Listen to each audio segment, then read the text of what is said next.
ইউরোপে গ্রীষ্মকাল এখন আর শুধু ছুটির মৌসুম নয়, বরং হয়ে উঠছে প্রাণসংহারী একটি সময়। প্রচণ্ড তাপপ্রবাহে কাঁপছে ইউরোপের গুরুত্বপূর্ণ শহরগুলো।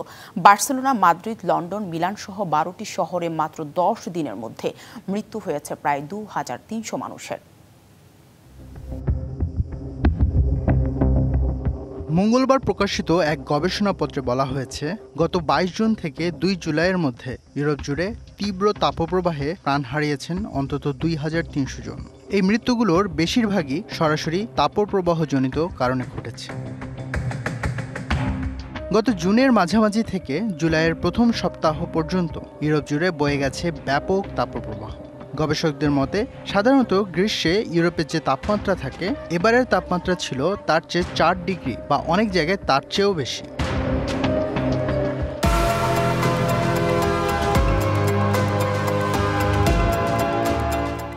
শীতল আবহাওয়ার মহাদেশ ইউরোপের বেশিরভাগ অঞ্চলে এই সময়সীমায় তাপমাত্রা ছাড়িয়ে গেছে 40 ডিগ্রি সেলসিয়াস।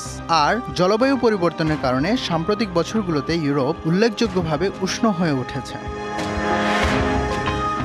ইউরোপে গ্রীষ্মকাল এখন আর শুধু ছুটির মৌসুম নয়, বরং হয়ে উঠেছে প্রাণসংহারী একটি সময়। বিশেষজ্ঞরা বলছেন, এই তাপপ্রবাহ শুধু বাড়বে, কমবে না। ফলে স্বাস্থ্য ঝুঁকি যেমন বাড়ছে, তেমনি চাপ বাড়ছে হাসপাতাল ও জরুরি সেবাতেও।